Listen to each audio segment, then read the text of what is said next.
and we look at international business, it does play an important part for us, okay?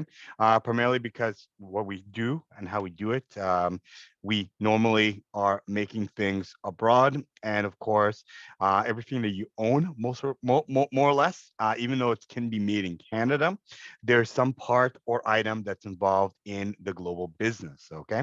So a lot of times we have to take into consideration the global aspects, okay, and making sure that global business plays a critical role for us.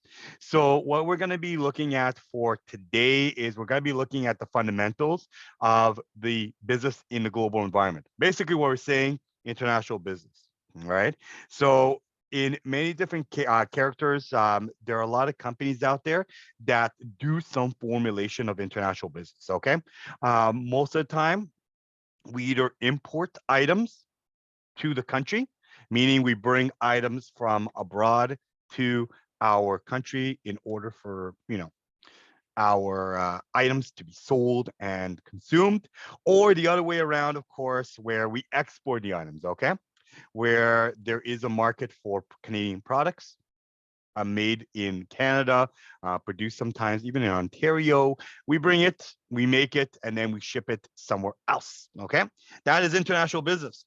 So we're gonna explain to you guys in today's conversation why exactly do nations trade and companies participate in international trade, and how do we measure trade, especially because we have trade in Canada, we have trade abroad. How does this all fit in? So we're going to learn about the concepts of the absolute and comparative advantages, some things that we are making. We have a absolute advantage where we can basically sell it because nobody else makes it. But in comparative advantages, you have two countries making the exact same item. We're going to talk about import and exporting. Okay, how does it work and how do we do international business for import export procedures?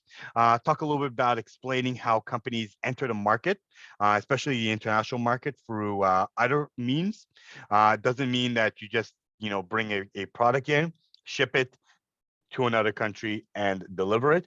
There's other different ways you can get into the market, okay? Primarily franchising and licensing, okay? So you'll see a lot of times where a foreign brand may not have a good establishment in a certain country or even Canada. What they'll do is that they'll license their product, okay? You can make it, you can sell it in this country, but we will take a licensing fee, meaning that we're still going to control the product. However, you have some licensing rights, okay? And even franchising, okay? So some companies, for example, a very popular company like McDonald's, Tim Hortons, they franchise their organization. What they can do is it's a very easy procedure to go abroad. So we're going to discuss how companies reduce costs through contract manufacturing and outsourcing. Most companies do not make products in-house.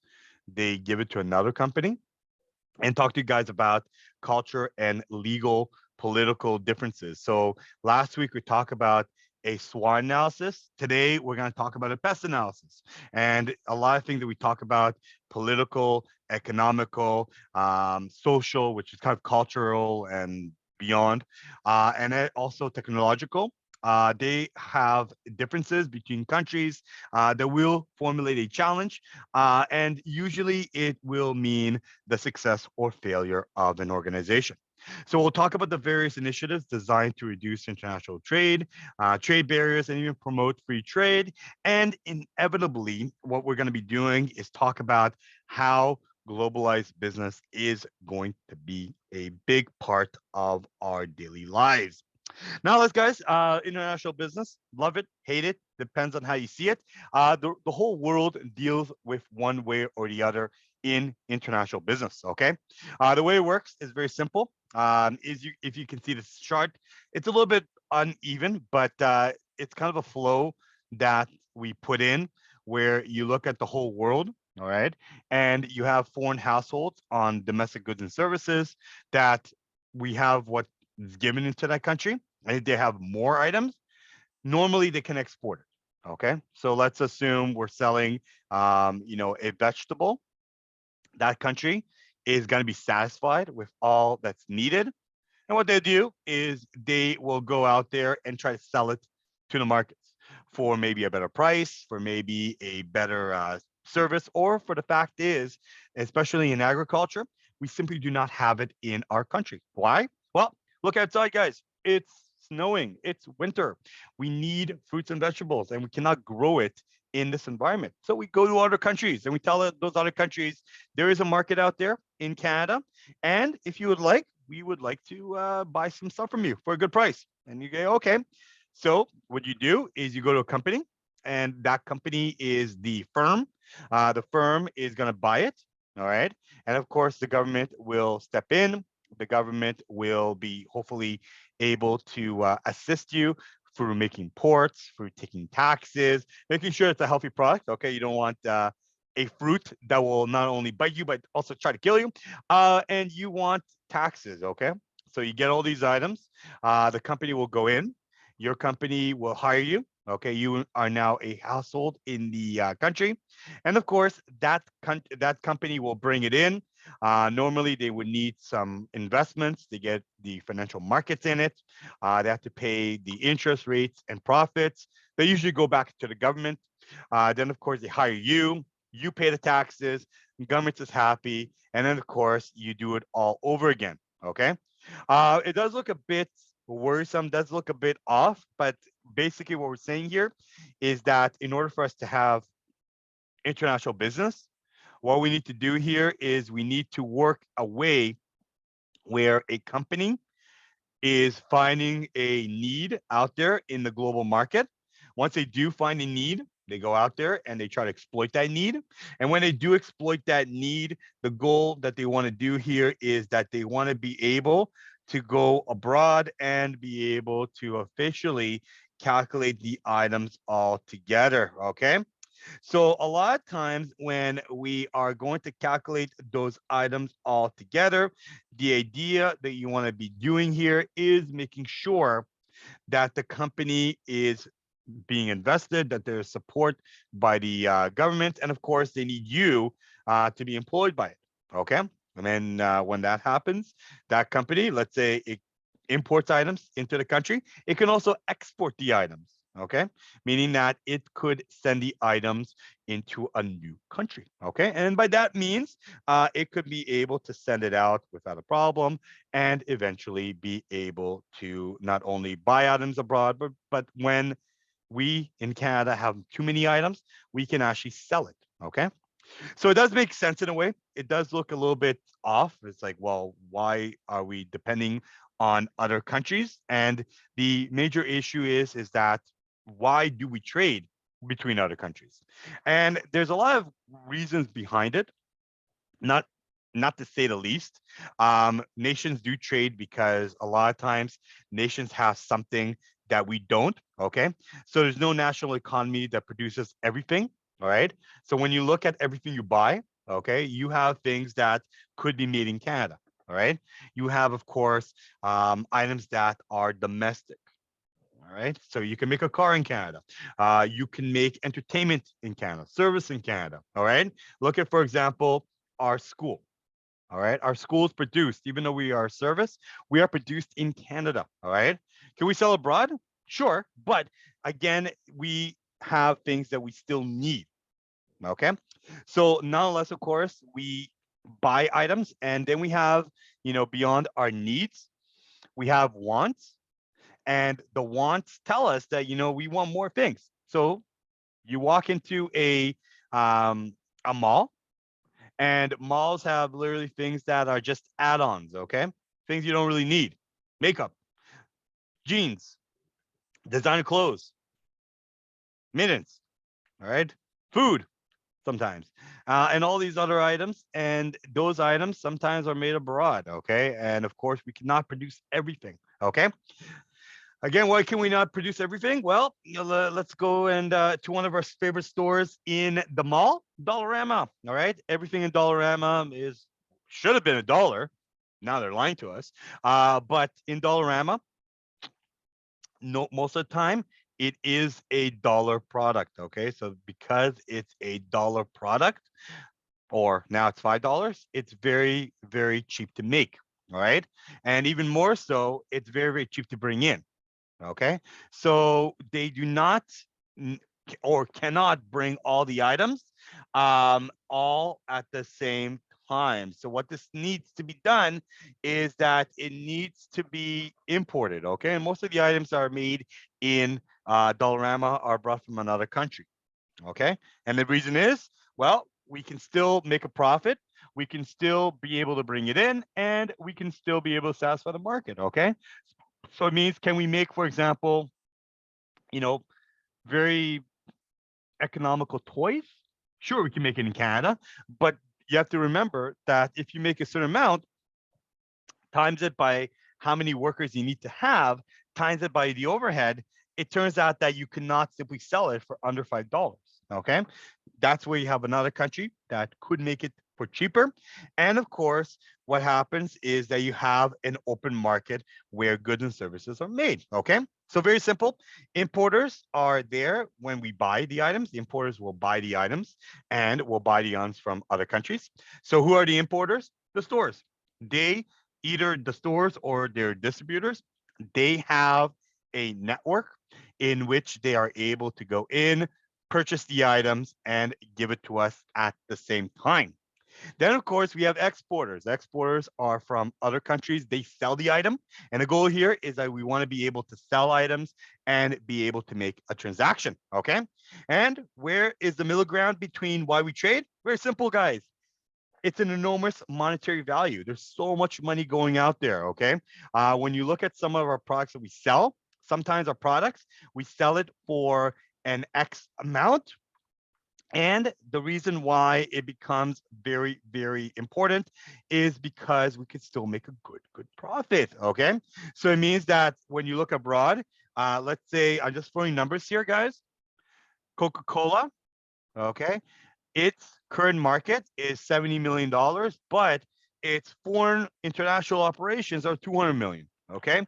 A movie produced in America on opening day can make, say, $100 million. But if they open at the same time elsewhere, that number can easily trickle up to about 300 million. Okay. So as you can tell, there's a huge, enormous market out there. And of course, the reason is that when you look at the market from the perspective of an exporter, they know that other places will buy the item from you and will trade. Sometimes they will give you even more money than what it's valued at. That's one. Number two, when you are exporting an item, you know exactly that your country only has a limit.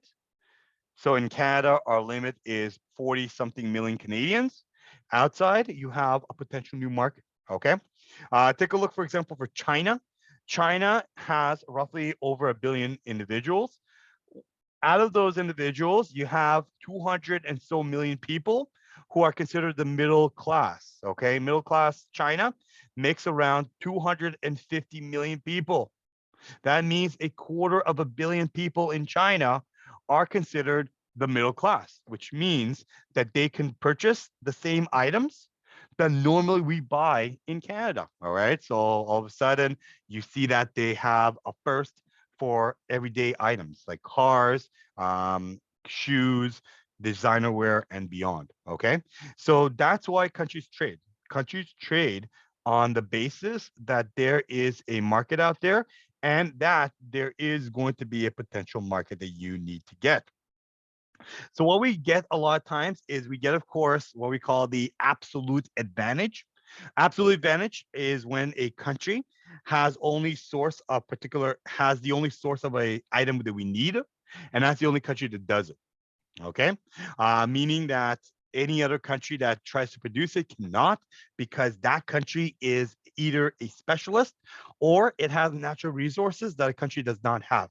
Okay, take for example Saudi Arabia. Okay, Saudi Arabia has tons of oil. Okay, not every country has oil. Okay, relatively speaking, every country has some form of natural resources that either is power, gas, fossil, or beyond, but their level of industrialization of oil is not seen anywhere else. And as a result, it can create the products with fewer resources, okay? Meaning that it invested a lot of money, but the goal here is that they want to make the products in that country in order for them to be able to ship it out, okay?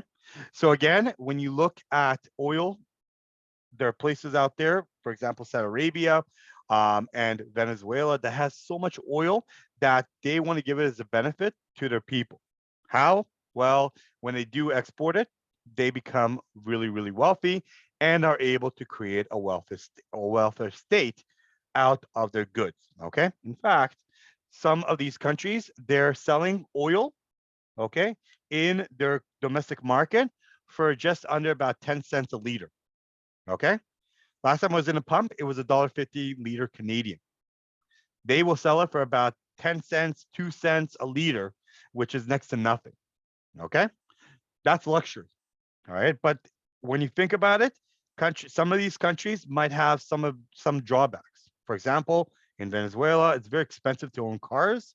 So even though getting oil is cheap, getting a car is very expensive. Okay, because there's so much taxes involved. Other places, they don't have fresh water. Okay. Canada, walk to your nearest sink, you get fresh abundance of water from the Great Lakes. Okay. Other countries do not have that. Okay. Other countries are dealing with bacteria, cholera outbreaks, different uneasy water conditions, and warnings. Okay. So even though you can boil the water and kill the bacteria, it still doesn't help it. Okay. And a lot of people are not healthy. Okay. And some of the countries that do make oil have to deal with that. So as a result, Canada, because of our Great Lakes and all the many lakes we have an abundance of fresh, clean water. Okay. And as a result, we in Canada have an absolute advantage. Okay. But there are some things that we can have beyond that have even more of an absolute advantage. Okay. We have, of course, natural resources like copper and zinc. We have agriculture that grows in Canada and a lot of other things. Okay. But beyond that, of course, you also have beyond the absolute advantage where literally only you make it. Some countries, okay, have what we call the comparative advantage. Okay. So the comparative advantage is when a country can produce a product at a lower opportunity cost compared to another nation. What does that mean exactly? Well, that country could create the product, even though we can create it in our country, they can create it cheaper. Make sense? So in a comparative advantage, what occurs here is that there is going to be a situation where, for example, we can create the product, okay, but another country can do it for cheaper and much better. And as a result, there is going to be an opportunity out there to send it to that country. Hold on, we got some fan mail from Nazim. Yes, about 1 minute ago. All right. So based on the opportunity cost, okay, the idea we are looking for in comparative advantages is that you look at the cost where you have the opportunity to make the product, but there's also the opportunity of lost revenue, and it does not consume something else. Okay. So value is the most important part of business. And, it's almost like the fact that if you do not do something or do not take an advantage of what we call the comparative advantage, it's almost like sleeping for a class and missing a lecture. All right. Our game is if you snooze, you lose. Okay. Or, for example, if you have a budget and you buy things online at malls and so forth and not affording, textbook as a result, that's a, opportunity cost. Okay. So a lot of times we look at the opportunity cost and ask ourselves, what is the comparative advantage in these two countries and what can we do to make the business happen? Okay. So it seems that we can make anything we want because we have the capacity to, but it costs a little bit more. So the question is, if that product is heavily subsidized or it's to the point where the system is going to sort of not be even, it does make sense to make it in another country. Okay, so again, when we look at Dollarama, not many things at Dollarama are made in Canada. Okay, the only thing is I can think of that are made in Canada are items of food. Okay, canned items that are made in Canada, potato chips that they sell, chocolates, and all the good stuff.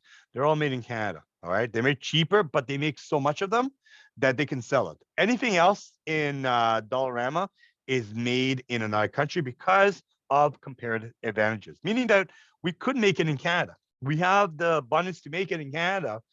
We have, for example, plastics, we have metal, we have a industry that we could do, but we still do not do it. Okay. And the reason is we rely on a foreign manufacturer. They make it, produce it, ship it to us. And still, after everything that we accumulate on cost, it still makes sense to sell it at either a dollar, $2, $3, whatever the price is at Dollarama, and we still make a profit. Okay. So that's the comparative advantage. There's also another thing that we have, which is the competitive advantage. And in some places, like the comparative advantage, you can produce it cheaper, but for some apparent reason, that area is specialized in it. Okay. So for example, again, everybody has some form of oil in their country. A little bit of oil, too much oil, who knows? But regardless, some countries have industries. Okay. Does Canada have oil? Answer is absolutely. We have tons of oil, plentiful of oil. Okay. The only thing we do not have here, okay, is the fact where when you look at a country like Canada, Canada has oil, but it costs us a lot of money to extract the oil. Okay. Anyone know why? Anyone know why it's very expensive to extract the oil from Canada?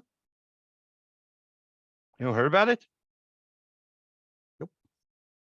It's in Alberta. Oh, here we go. Some fan mail coming from Nathan. Labor and facilities not available. You are almost correct, Nathan. We have weather. We have the facilities. The weather or snow, ice or snow. No, no, no, no, no. Something even more uncommon. Why is it lack of infrastructure? We have the infrastructure for oil. In fact, Alberta has quite a lot of oil. However, it's very expensive. And you'll be surprised. Less labor. Nothing to do with labor. Nothing at all to do with labor. It has something different in our characteristic. Give up? Are you thirsty for more? Any other takers? Yeah. Can I suppose that Canada is rich of many nature resources, but they don't want to use it. They Okay, want so, to export. Mhm. Yeah. they like to import it. Yes. Import energy, the resources.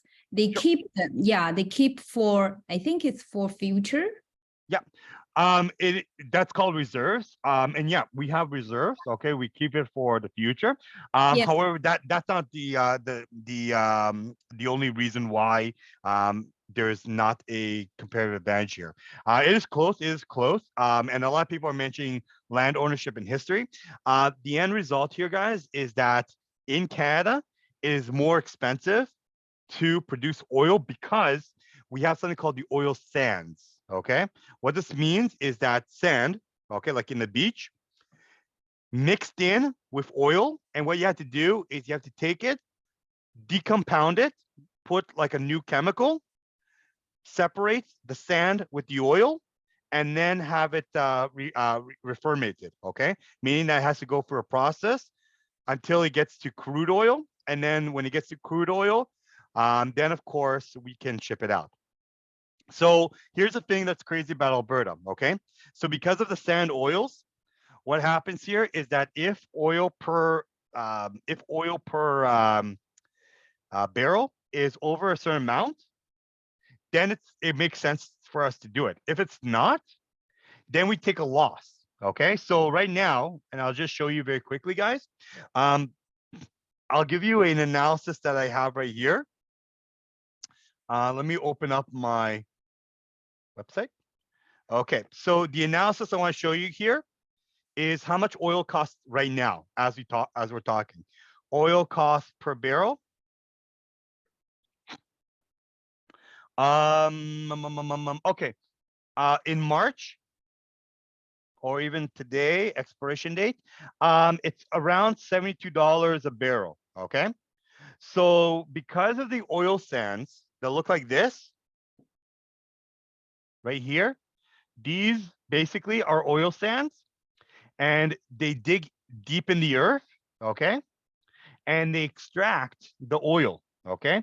So it's one of the most uncommon ways to do business. Okay. And oil exists all over Canada. Okay. And what happens here, what occurs is that between those individuals, the idea that we want to create here is we want to be able to extract it and place it all together. Okay. So what occurs here is that between those areas all together, we would like to extract it and place it in our oil. Now, as I mentioned to you guys, oil, the value of oil today, okay, the crude oil price as we are talking right now, futures are about $74, Brent crude oil, Texas oil, $80. Bond crude is about $79. So basically, we're looking at about $80, right? In order for us to make it a profit, it's over $150. Okay. So it means that there's a demand out there, but it makes more sense for us to go to another country and be able to purchase from them. Okay. So that's the whole idea that we have here. The idea that we want to create here is we want to create the oil prices and put it all together in order for us to make sense of it. Okay. So what we're saying is that Canada can make a lot of things, including oil. Okay. However, other countries like Saudi Arabia clearly can make way more oil than we can. Okay. And can make it at such a price that they can sell it in their market for, 10 cents a liter. And then when we bring to us, then of course the government comes in, taxes it. There's a little bit of profit for Petro and Esso, a little profit for Ontario government, a little profit here and there. And then all of a sudden they put it together, market price eventually $1.50. Okay. How do we get to $1.50? Well, when you look at the pie chart, every time you fill up, they will actually tell you what the item is.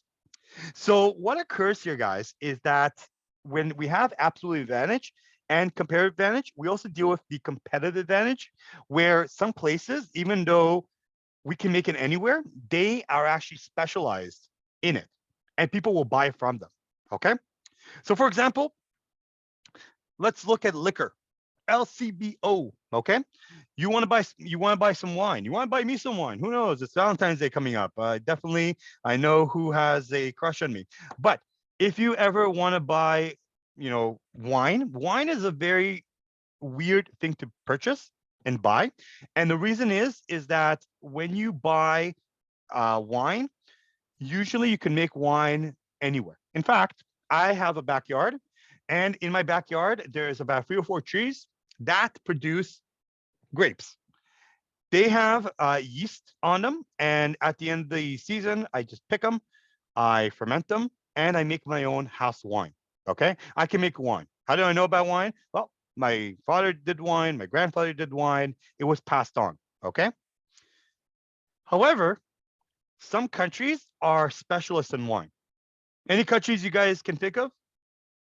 Who's a specialist in wine? Who knows wine the best?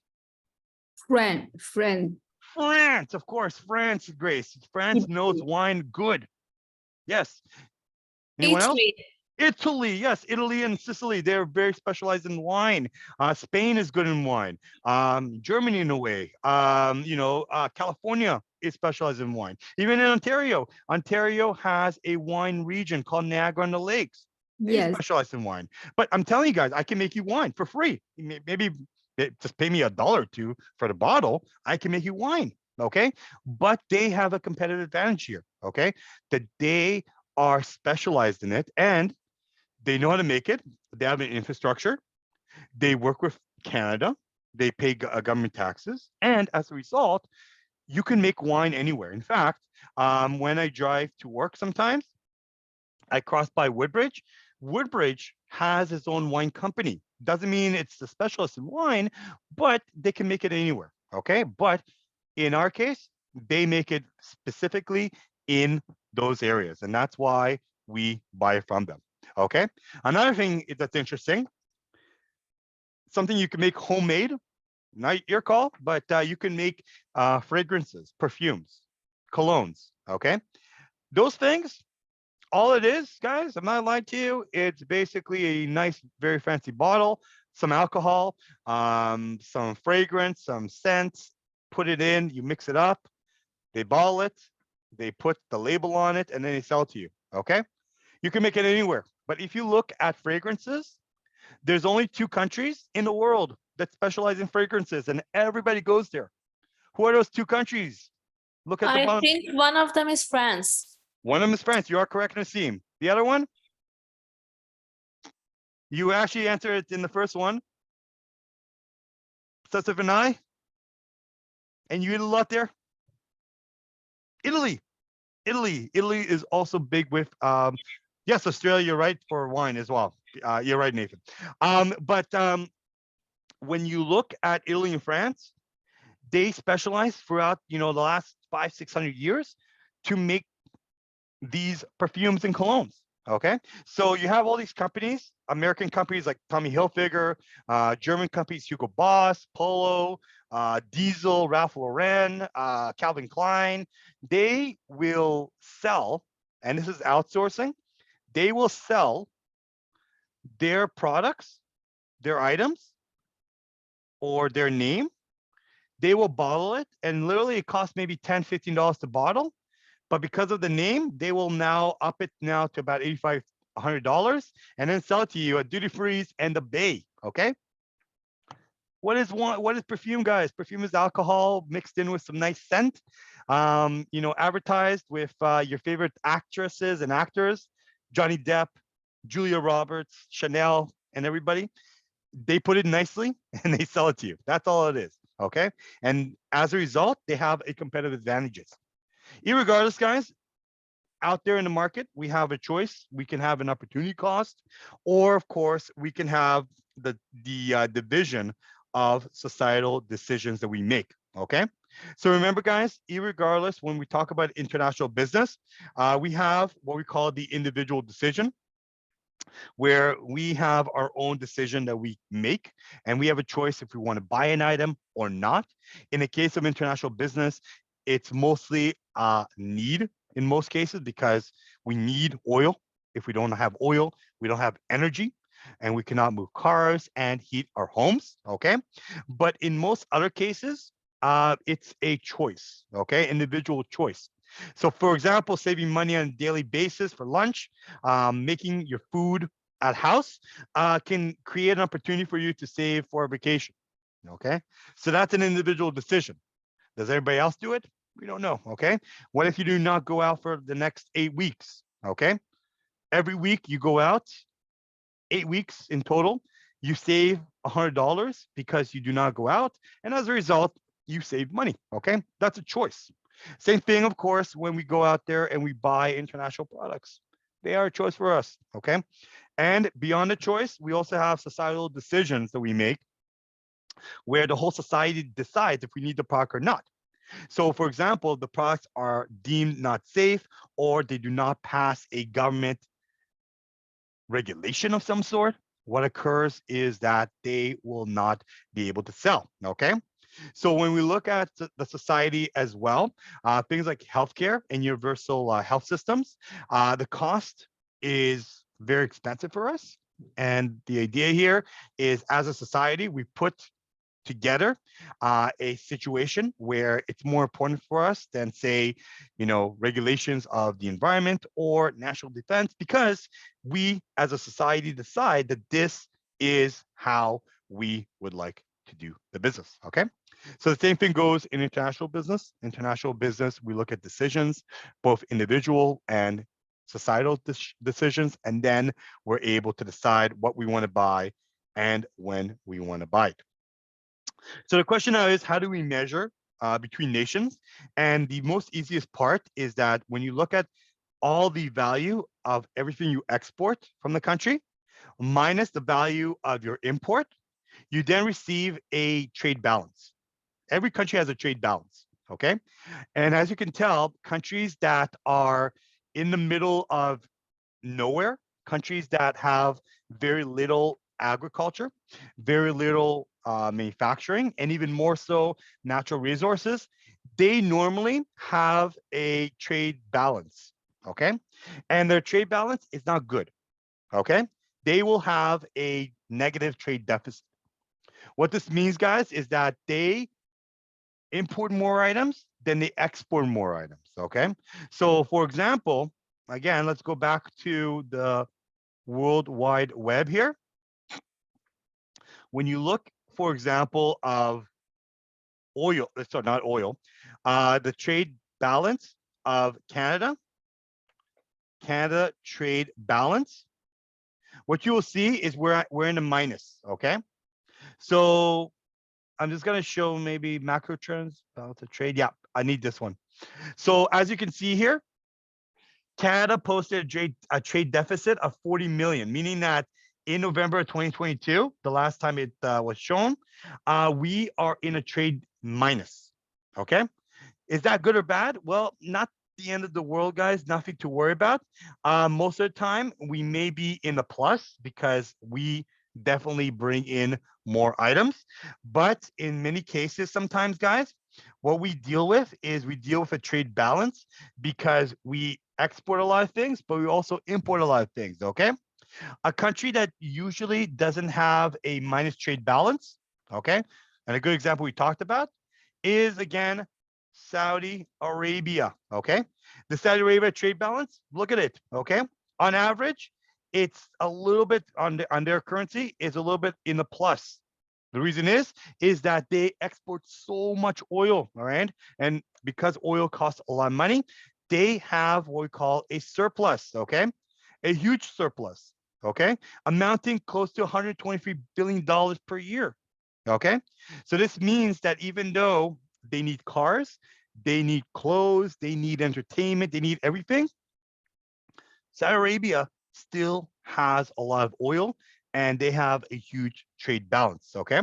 So when you look at these figures, countries that normally have natural resources, Canada has resources, okay? And of course that they import a healthy amount, usually has a good trade balance. But other countries are fully dependent on other countries for their goods. Take, for example, the United States. The United States has a trade deficit, okay? Meaning when you look at the trade, they are at a minus, okay? They need, for example, Canadian natural resources. Why? Number one, we're so close to them, okay? So we do global international trade on a daily basis. In fact, every single day between the Canadian-US border, about $1 billion worth of goods cross the border in between, okay? So technically speaking, both countries, they usually get close to a half a $500 billion of goods crossing the border, but mostly it's mostly Canadian products versus American products, okay? So Canada will give them parts for cars. Canada will bring in the wheat into the United States, barley, malt, you name it. And the Americans will bring us fresh fruits from down south, like California, Florida, oranges, and beyond. They will give us cars, okay? And what they will do is that they will be able to be giving us a little bit more of the goods that we need, okay?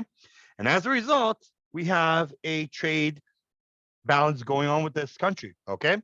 So in most cases, because we look at the mass amount of goods it kind of brings in, kind of brings out, it turns out that Canadian-US trade, Canada is in a surplus, okay?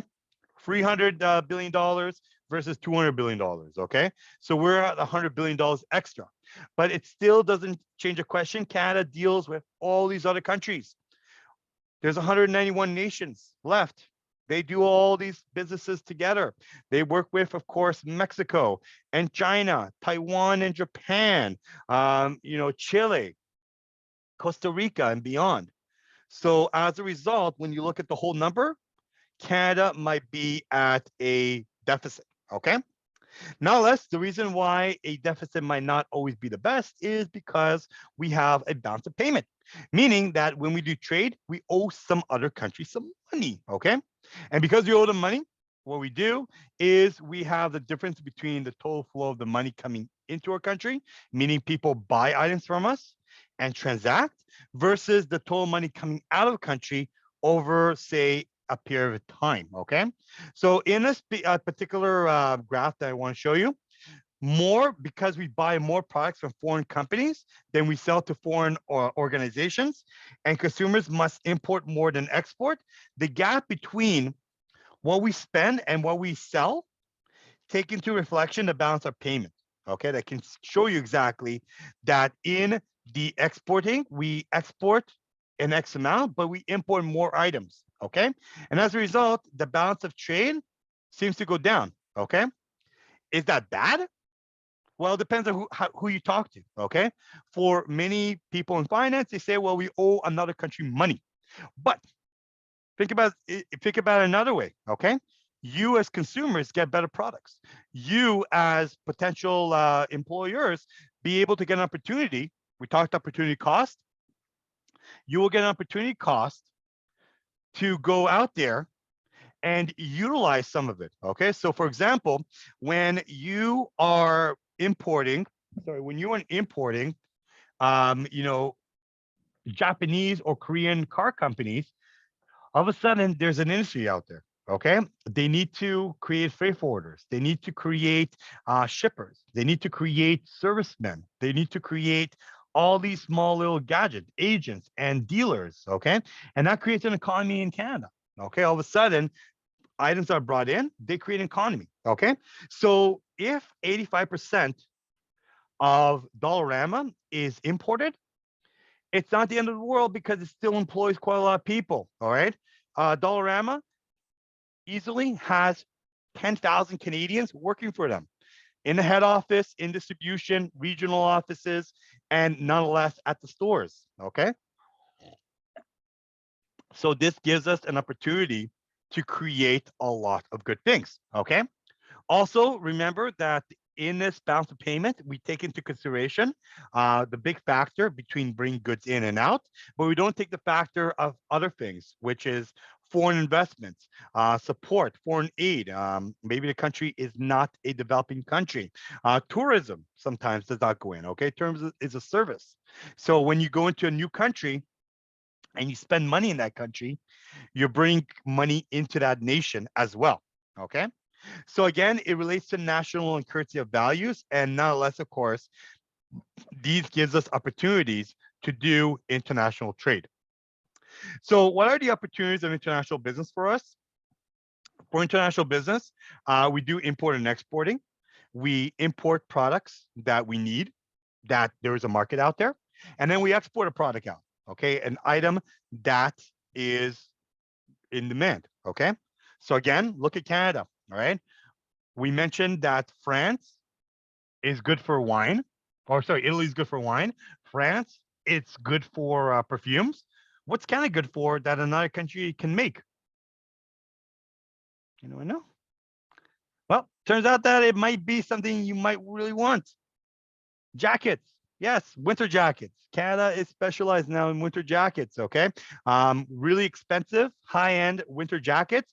Huge demand out there from every country you can think of, from the United States that exhibits some of our cold temperatures to other countries that have cold temperatures, from Russia to Poland, Finland, Sweden, Norway, and beyond. So when you look at a Canadian company that manufactures in Canada, they can actually make a little bit more and then export it to a new country so that that country could be able to win in the market here, okay? So the opportunity here is that you have contract manufacturers, you deal a lot with foreign direct investors and subsidiaries, and there's a lot of licensing and franchising that go in to making that item altogether, okay? Then, of course, you deal with joint ventures and strategic alliances, and those opportunities can grow the company, the brand, and your product over time, okay?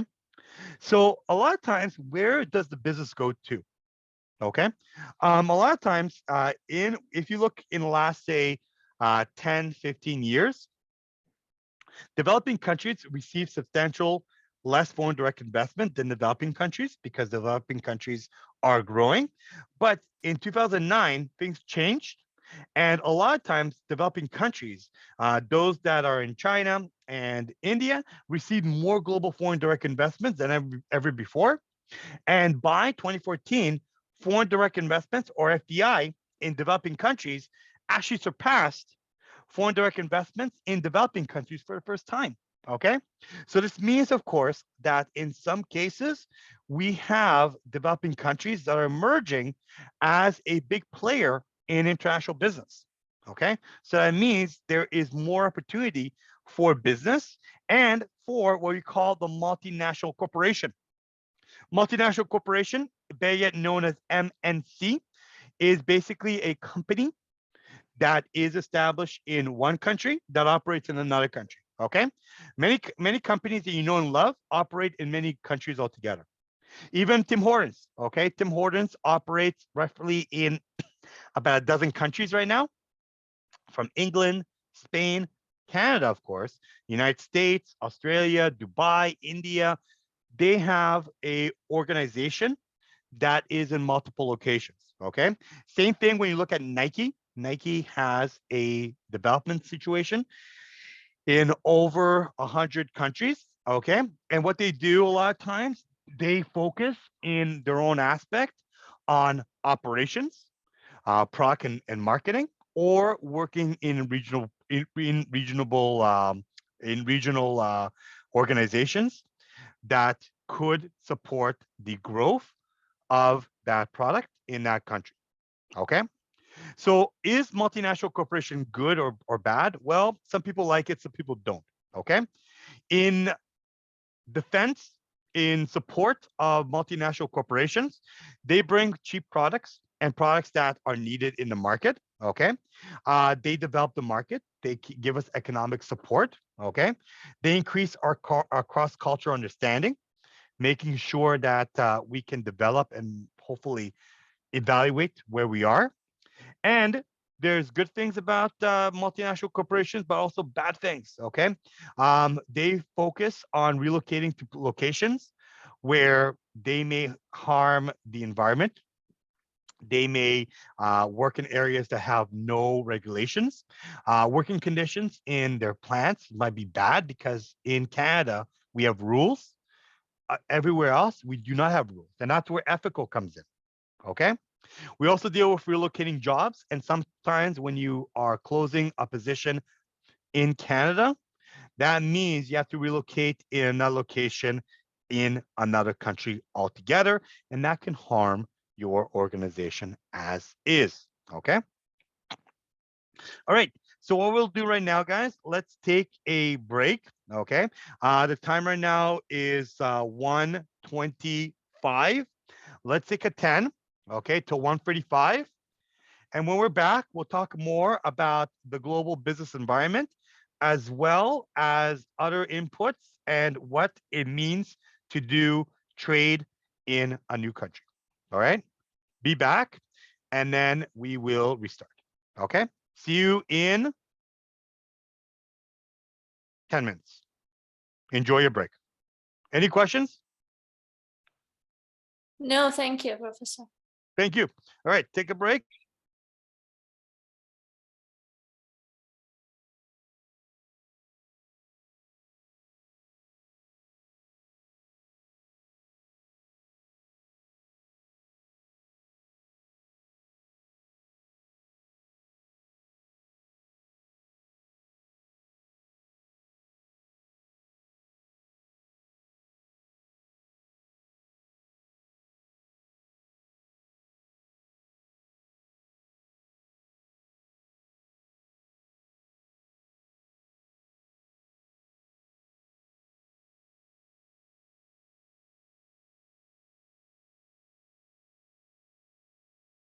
All right, welcome back, everybody. I hope you are having a good day.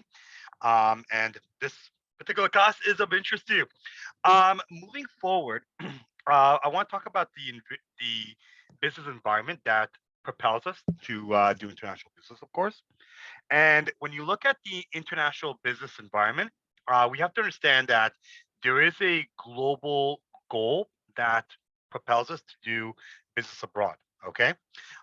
First and foremost, based on languages and commonality, definitely it does propel us to do business because, of course, the international business language that we are dealing with is English, but now, of course, there are business languages that are common, like Spanish, Portuguese, in Arabic, and beyond. And of course, this propels us to understand international markets and penetrate new markets globally. Also, the event of currencies. Currencies is a good form of payment. We deal with the fiat currency, and not less, of course, when we exchange money for goods and services, we can do it internationally. All right. Then, of course, there's the culture side of business. The culture side of business is that other cultures are very uncommon, but there is commonalities that we enjoy and we practice, and that will give us a good indication of doing business abroad. We also deal with economics, and in Canada, economics means that if our economy is not that good, doesn't mean it's bad, but in other countries, it's so fast and so creative that it allows us to do business widely in new markets, new countries, and win. We're also dealing in a global environment that in some countries we have a common law. Other countries we have different laws. Okay, so in Canada mostly we have common law. Common law is very common in other nations that have been under the British rule, like Australia, New Zealand, and abroad. But it's not the only law out there. There's civil law, which is mostly in France and Europe. And then you have other laws together. Okay, you have, for example, Islamic Sharia law. You got Far East cultural laws, Confucianism laws, Buddhist laws, Judaic laws, Hindu laws. Every single law, and sometimes these laws are mixed in with civil law and also their cultural law altogether. Okay. And beyond that, of course, we also have politics. Every country has some form of politics, good politics, bad politics, you name it, there is politics. And that will play a market that says to us that in some countries, they are okay with us having a environment that we can do business in. Other places are like, nah, that's not going to happen for one way or another. There is some strict laws that we have to, unfortunately, adhere to. But nonetheless, of course, when you look at the culture environment that we are in, a lot of times when you look at the dimensions that create different reasons to go abroad, we have the reason, of course, on language. Okay, so various languages, and especially when you go into Europe, there's different dialects as well. The way we speak English in Canadian English, and especially in Ontario, Southern Ontario English, is completely different from the way some people speak it in, say, Saskatchewan or Vancouver, and even more so in Newfoundland. Okay. Then, of course, in America, you have their own dialects. Okay. So people in America speak differently wherever you go, from California to Missouri to New York State to, of course, Washington, completely different. And of course, the dialects become even more greater in some parts of Europe, because in some parts of Europe, they have countries that can speak about 5, 6 languages because they're very, very small. All right. Take, for example, a country like Luxembourg. Luxembourg is so small that they have roughly about less than 1 million people. But Luxembourg has very small borders that connect Germany, Belgium, some parts of France, and Holland. So because they're so close to one another, they have their own dialects. Okay. And the same thing, of course, is in Switzerland. Okay. Switzerland is known as a confederation of Helvetia. And in the Switzerland, they have different parts. One part is very close to the French Swiss, okay, which is a completely different dialect than French, and even more so, uh, Quebec French is spoken differently. In fact, Quebec French is actually older. All right, let me explain. In Quebec, guys, there's lots of countries that speak French. For example, Haiti speaks French, Senegal speaks French, Syria speaks a little bit of French as well, and Egypt. But the French that are spoken in Quebec, it hasn't changed in quite a while. All right. So what happens is that their French has no slang. Okay. So when you bring, for example, French in Haiti, all of a sudden they have their own new dialect.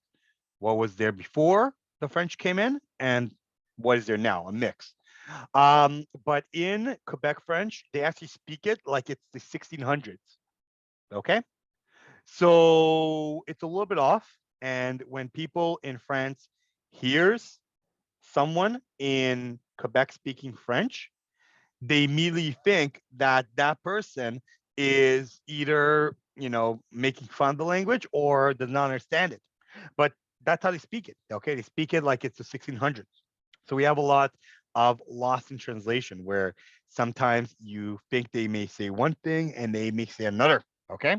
Then, of course, we deal with people's schedules and their sociability. Some places you have to be punctual, like in North America. Punctuality is very, very important. You have attendance.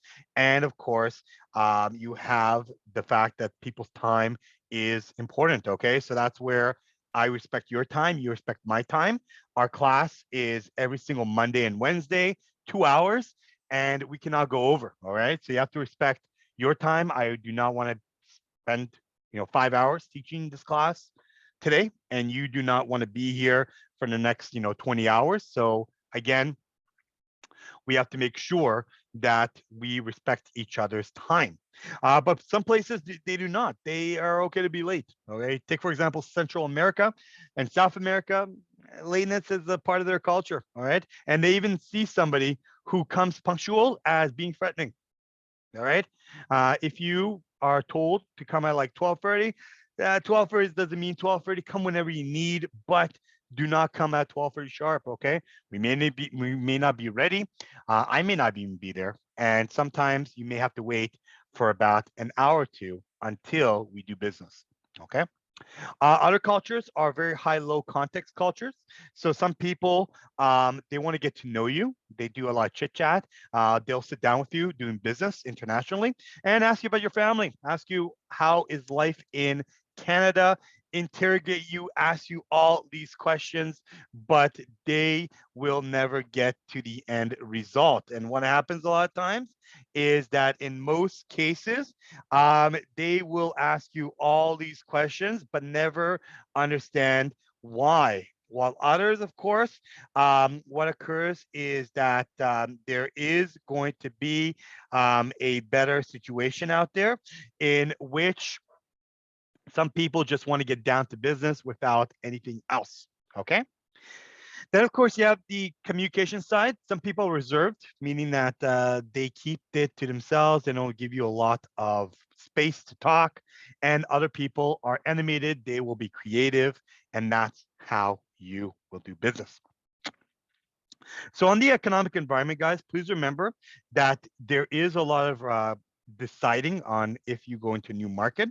Relatively speaking, when you look at a country that has good GDP, average income, good education, supportive banking system, that country has good economical development, and that may be a reason to go abroad.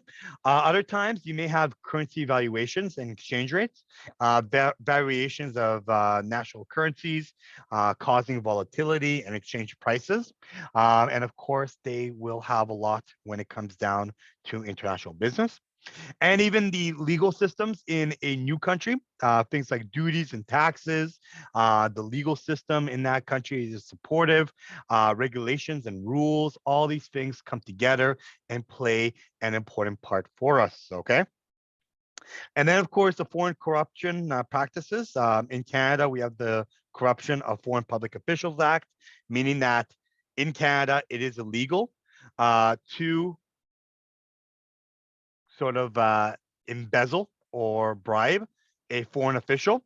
But in other countries, nobody cares about it, okay? It means that you can do whatever you want, but then it means, well, what if I'm a Canadian doing business in that country? Is that okay? And in a lot of things, it will not be okay because sometimes there is a transparency index that we go for, and countries strive to be the best. So in this particular example that I want to show you here, you can clearly see I would say the top 10 countries that are probably number one. So we have 1, 2, 3, 4, 5, 6, 7, 8. Sorry, 8 countries. And then 1, 2, 3, 4, 5 countries, 6 countries that are not that good. So altogether, 11 examples. And in the last year, the best country that is transparent and less corrupt, meaning that economic development is good in that country and they do business, is New Zealand. Okay, New Zealand got a score of 89%, almost tied for first with Denmark, which is 88. Finland was next, Norway, Switzerland, Singapore, Sweden, and then Canada was ranked fifth. Okay, it was a tight race. Okay, what makes Canada number one? Well, we're only 7 points behind. Okay, but as you can see, some of these countries, except Canada and Singapore, they're all, and New Zealand, sorry, they're all in Europe. Denmark is in Europe, Finland, Norway, Switzerland, Sweden.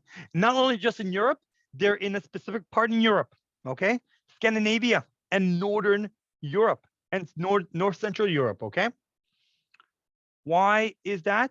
Well, most of these countries are transparent, okay? They're open, they're against corruption, and they kind of support ethics. Okay, but then the other side is not the same. There are countries that do not score high. Okay, in almost last place, you got Yemen. All right, Yemen is a country next to Saudi Arabia. Yemen has dealt with civil war and cholera outbreak, and nonetheless, Yemen is not the best country to do business in. Next to them is Sudan. Sudan is kind of close to them. Sudan is not per se in the Middle East. It's kind of in the Middle East. It is in Africa. It's very close to Ethiopia and Egypt. Then following it, you got Afghanistan, which only got about 15 points. Syria, which is about 14 points. South Sudan, which is a cousin of Sudan, which didn't do even better, 12 points. And then Somalia, which is last at 9 points, okay? What does this mean? Well, if you're a Canadian company and you want to do business, it means that if there's an opportunity, say in Afghanistan or Sudan, even though it looks very good, it may be very corrupted. All right. That means that you may not see your money or you may not see your goods at the end of the day. So you have to decide what kind of risk you would like to take and how you would like to take it all together. Okay. If you would like to see more, guys, there's a website called the CPI Index, and it will show you a little bit more of these countries altogether. All right, moving forward, even though trade is good and beneficial, as we saw, some people do not like it. Most likely, they are the governments. And a lot of times when you look at governments, governments want to protect the companies from foreign competition, meaning that we see that where there is the absolute advantage, where a country literally has something that nobody else has. We have the comparative advantage that one country can do something that's very similar to another country, but better. And then we have the competitive advantage where one country can actually beat another country in the same product. So a lot of times countries are scared of that, okay? Primarily United States and Canada. We're scared that it will come to a new situation where we invested hundreds of millions of dollars in infrastructure, and then all of a sudden new companies come in and they dump or bring the products at cheaper price, and they make our local competitors move out. Okay, so governments step in, and because governments can control the ports and what comes in and out, they could create a detriment to the world economy, known as tariffs, quotas, and dumping. So what are they? Tariffs basically is a term where whenever you bring in a product, every time you bring a product in, you get a tariff. Okay, it's a tax. And it's not a one-time tax fee like you have, for example, HST, that you pay 15%. So everything you buy, you get 15% extra. So for example, if you buy something for $100, you pay $13 extra just so that you pay the government for it. Okay, that's government tax. But if you are a company that imports, tariff will be an add-on cost on top of it. Okay, and it depends on the product and what you're bringing in. So there's some things that maybe are 2% tax, 0% tax because it's tax free, or maybe about 115% tax.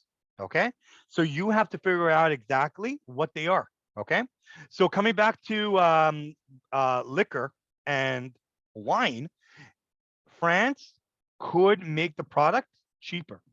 Okay, they can sell it to us for $2, and then we bring it into Canada.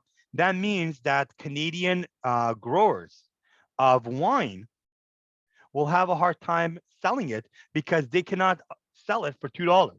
So the government comes in, and we have something called the LCBO, where the LCBO will determine the price, and they will tax them upwards of about 60% or more, so that they will be able to compete. So that means a $2 bottle will now be added, and then you're going to be paying close to about, $10, $12 for that bottle to arrive in that country. Moreover, you also have quotas. Other quotas, what you will have is you have a certain amount that you can only bring in. So you can have a mix of both, where the first 1,000 units are for free, but then afterwards, everything after 1,000 units will give you a tax. Okay, here's a good example of it. Every time you travel, you are allowed as a Canadian citizen or PR to bring in 2 bottles of liquor to the country, and roughly about 10 packs of cigarettes that amounts to about 250 sticks of cigarettes. No more. But some people do bring even more. Okay, so what this means is that you get tariff free for 2 bottles and 1 carton of cigarettes. But then afterwards, if you bring 2 carton cigarettes, you're going to be paying a tax for it. And that tax is going to be added on what's left over. Okay, so it means that everything after is a quota. Okay, but sometimes quotas may mean that irregardless of taxes, you cannot bring it in.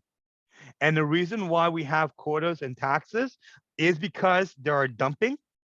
Dumping means very similar to you take a truck, you dump the item out, where a country purposely sells a product in a new country under price, even though they're losing money or the government subsidizes it. And as a result, what happens here is that it hurts local companies. They go out of business, and then the company that dumps it, they bring back the price a little bit higher, and then they control the market. And we don't want that to happen. So dumping is considered illegal. Okay, so how do you stop trade controls, and how do you encourage international trade? Well, when you look at reducing international trade barriers, there's a lot of organizations abroad that will help you. For example, like the IMF, the International Monetary Fund, that gives companies support, or sorry, countries support for them to be able to operate freely without any problems. We have the World Bank, where the World Bank will help us understand a little bit more about supporting developing nations. We also have the GATT, which is a General Agreement on Tariffs and Trade. Since since the 1950s, countries came together and said to themselves, we all have taxes. Let's reduce it so that we can support trade. And as a result, if we support trade, the goal is that we can make good products, a lot of products, but the goal is that we want to be able to sell the items and eventually be able to have trade-free items. And the General Agreement Trades had different rounds. The last round that we had was the Doha round. And then right after the Doha round, we went into the World Trade Organization, the WTO. And then regardless, many countries open up to trade agreements and organizations. So for example, in Canada, we have NAFTA, or now USEMCA. And in Canada, we have other free trade agreements between other countries. For example, Canada has a trade agreement with the United States that includes NAFTA.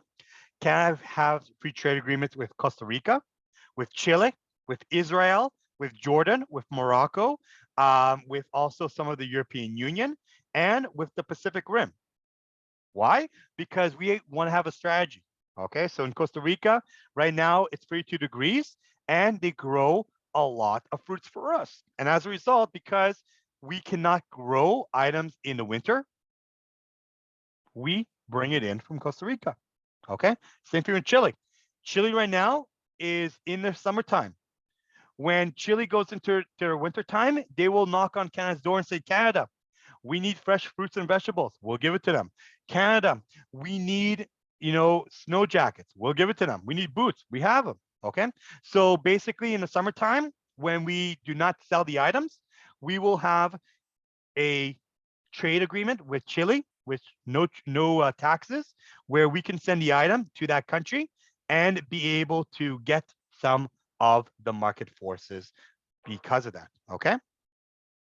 So other than that, when you look at things like USEMCA, within USEMCA, what happens here is that a lot of times we have free trade agreements. So free trade agreements are basically bilateral agreements. And when you look at the European Union took NAFTA, which is only United States, Mexico, and Canada. Altogether, all these countries formulate close to about half a billion people. But NAFTA, when you look at it, they also are a strong engine because together they will have roughly about 300 to 400 million people that will stretch about 27 countries, from Germany to France, Italy to Austria, Austria to Poland, Poland to Estonia, Estonia to Bulgaria, Bulgaria to Ireland, Ireland to Iceland, and beyond. Okay. So now the European Union eliminates all trade barriers amongst the Europeans, basically meaning that you live in a country, but you have a borderless world, okay? A borderless nation, where basically if you live in Luxembourg and you are manufacturing a product, you can bring in parts from Germany, labor from Belgium, you can bring in everything, and you have a common currency as well, okay? So this enforces a common tariff so that everybody is on the same page. So it means that in Poland, if you have a tariff for Chinese goods, it will be the same tariff in Spain, okay? And it also includes free passage of goods and services, meaning that anybody who lives in the European Union are free to travel, free to work wherever they want. It's almost like Canada, okay? Canada is a dominion that's formulated into 10 provinces and 3 territories. That means that if you live in Ontario and you want to do business in Saskatchewan, they have different taxes, okay? However, you can bring in an item from Saskatchewan without any cost, okay? Because it's in the same country, all right? You can also be able to pack your bags, travel, do business in Saskatchewan without any documents, and open up a shop anywhere you want because you live in Canada. In the European Union, same thing, okay? European Union, if you are ethnically born in, say, Bulgaria, and that's a European Union country, you can move to Germany, okay, as you wish, and live in Germany. And then if you decide, well, Germany is not for me, I want to live somewhere hot, you can go down to Portugal or Spain and live there as well, all right? and you can move goods the same way. Okay, so think about it, guys. When you're done our school, you're more than free to live anywhere you want in Canada. You can live in Montreal, you can live in Saskatchewan, you can live in Vancouver, Calgary, wherever you want. Okay, because we are part of the Dominion of Canada, the European Union is the same thing. All right. So who's part of the European Union, guys? As of recently, they always are expanding. Okay. So countries that are part of the European Union are, of course, Portugal, France, Spain, Luxembourg, uh, United Kingdom, sort of not anymore. Then, of course, you have Greece, Bulgaria, Romania, Ukraine is not a part of course, the European Union, and nor is Belarusia, but things like Lithuania, Latvia, Estonia are, okay? Anyone can tell me any two countries that kind of stick out here that are European but are not part of the European Union? Anyone can tell? Anyone know map? Yes. I think one of them is Switzerland or Correct. Yep, you're right. Switzerland is right down here, right here in the middle between France and Austria. The white part of the map in the middle. That's not. That's basically Switzerland. Nassim was correct. And Switzerland is a non-European country that is in Europe. All right. We got some other fan mail saying that Turkey. You're right. Turkey is not part of it. Turkey is. It's a weird situation with Turkey because Turkey is mostly in Europe, parts of it, but the other part is in the Middle East, in Asia. And technically, some people say they are part of Europe, some people do not. Not unless they're not part of Europe. Any other countries that stick out? Serbia is not part of it, correct? Serbia might be a candidate in the future for getting into the European Union. But there's actually one country that we talked about that's very ethical. They're very, very on top of their game, high CPI, against corruption. They scored a high goal, but they're not part of it. Can anyone guess? It's a country that sticks out in the north. They're in the north. They're way up there. Anyone can tell? Anyone know the map? Anyone can see it? Nope. Norway, correct, James. James knows his geography. Norway, guys. Okay, so Norway, it is a European country. They're very ethical, and unfortunately, they are not part of Europe. Okay, and the reason is that Europe requires you to share. Okay, so even in the Dominion of Canada, not everybody's happy. Okay, of the Dominion in Canada that we have. First and foremost, we have Quebec. Quebec's never happy with us. Quebec always has an option to separate. And the last separation talk they had was in 1995. They had a referendum and they were very close to separating from Canada and they said no. Okay.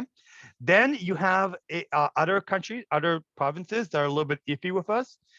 For example, Newfoundland did not join Canada until the 1940s. Okay. So Newfoundland was independent for quite a while. All right. Then, of course, you have very grudgy, we call them grudgy provinces. Mostly they're in the West. So BC is never happy with Canada because BC seems to be the country that it opens up to importing and they want to tax Canadians for bringing goods in. And then you have Alberta that says we have so much oil that it's not fair that we do not get a lot of the profits, which they do, which is kind of ironic. But Norway, which is ironic too, is a country that has some oil, and they are scared that if they join the European Union, they will lose their quality of life, they will lose their oil, they will lose their natural resources, and they will have to share with countries like the Czech Republic, Slovakia, Romania, and beyond. Okay, so they stay out of it. But the question now is, why do you think Switzerland, that probably doesn't have natural resources and is landlocked, meaning that they don't have any area of ocean or area to get out of their continent? Why do you guys think that Switzerland doesn't want to be part of the European Union. Anyone want to know why? Any guessers? Yes. Consider yourself as a neutral country. James, you're on a roll today. You're burning up, my friend. You are right. They are a neutral country, meaning that they do not agree nor disagree with anybody. Okay. So they're very neutral. They've been neutral for quite a while. All right. Why are they neutral? Well, as I told you, the dialects in Switzerland are broken down to three areas. Your part, either if you're in the west part of Switzerland, you may be speaking French. If you're part of the south, you may be speaking Italian. If you're in the north, you may be speaking Swiss German. Okay, they're separated. They cannot get to an agreement. And if they formulate the Confederation of Switzerland, they have to be neutral, and they always have been neutral. So if you ever read books about war, Switzerland has never been in the war situation for quite a long time. The last time they've been in war was probably the Habsburg War. That has nothing to do with our current time, but that's the only war they've been in, okay? And again, what is Switzerland good for? Well, they're natural. They're neutral. They don't have natural resources, but they're known as a country that makes good watches, Swiss watches. They are known for their banking system because it's very unregulated. They're also known for their chocolate, okay? Lindt chocolate, all right? So they're very known for chocolates, clocks, and banks, all right? But beyond that, guys, historically, what they have done is they also are known for mercenary soldiers, okay? If you ever go to Italy, Italy has Rome, and in Rome, there's the Vatican. They have soldiers there, okay? The soldiers are called the Swiss Guards, okay? So basically what it means is that Italy, when they formulated the modern country of Italy, they used to be broken apart, and the Vatican was by themselves, and Vatican was full of priests and religious individuals. They did not fight, but they hired Swiss guards to fight for them. And Switzerland, what they were known for was they went to other countries to fight. And when it came back, of course, they had all this golden money, and they were like, what should we do with it? So they stuck it in the banks that they made. And nonetheless, of course, they developed nice watches to know about the time of the warfare. And when they defeated the enemy, they also gave them chocolates. And that's how Switzerland became neutral. All right. So nonetheless, of course, that was Switzerland, and that's the European Union. And as you can tell, every country in the European Union has the same currency. So your $5 euro can be used in Romania as it can be used in France, as it can be used in the Netherlands, okay? You can be, if you're part of the European Union, if you live in Poland and you're looking for better opportunities, you can live in Greece, you can live in Hungary, you can live in Slovenia, you can live wherever you would like, okay?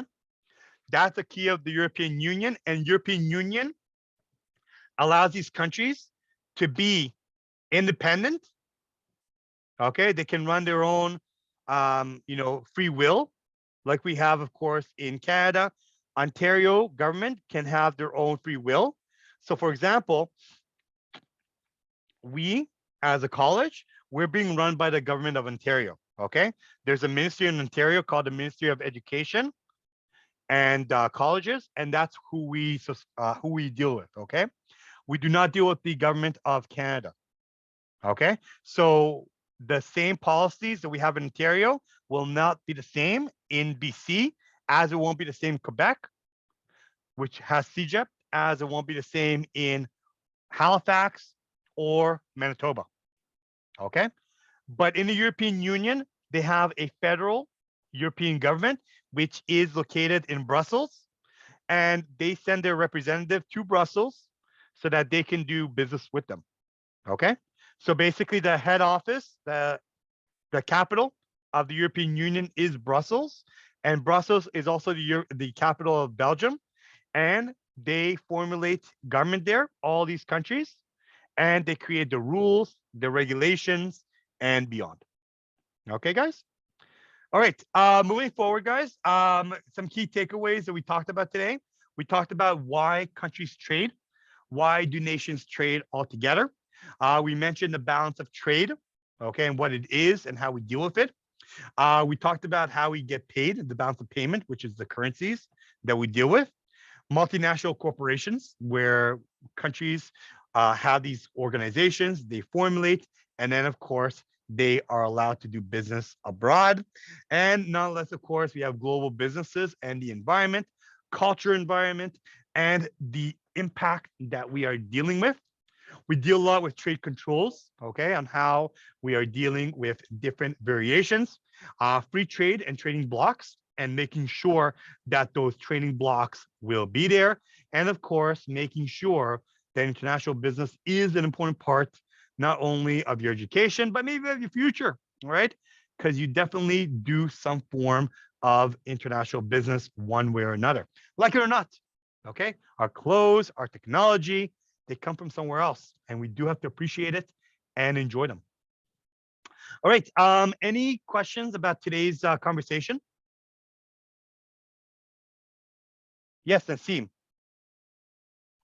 Excuse me, Professor. I have a question regarding European Unions. Go ahead. I remember when I was in Sweden, they have a currency as Swedish krona. Why they don't use euro?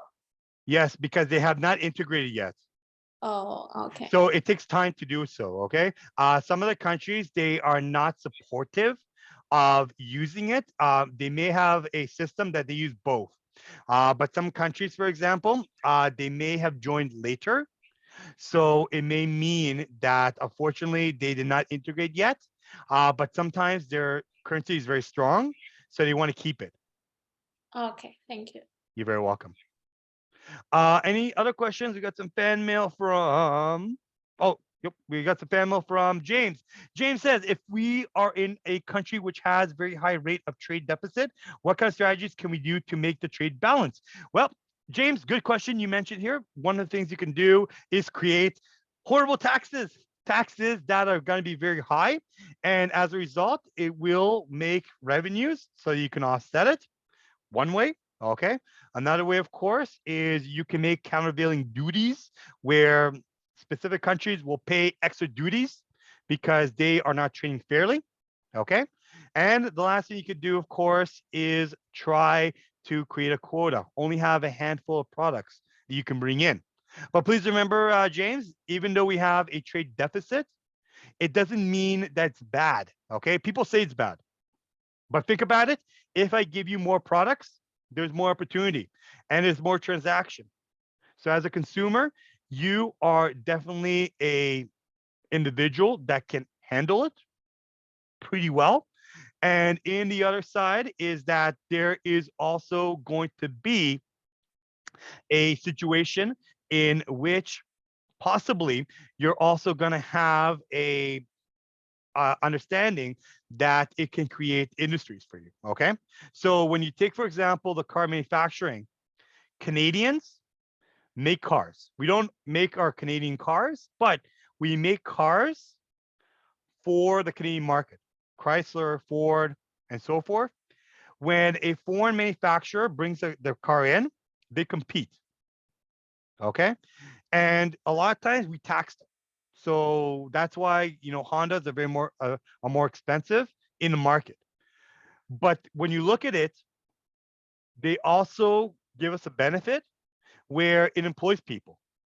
So when Honda opened up a plant, they have people working in their front lines, customer service, the dealership, the sales reps, so many different people.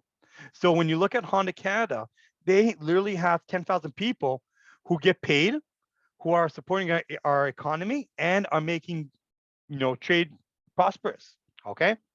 So it means that, yes, we owe another country money, but at the end of the day, that country also is supporting our benefit of our employees and beyond. Any other questions? Please, good. Good.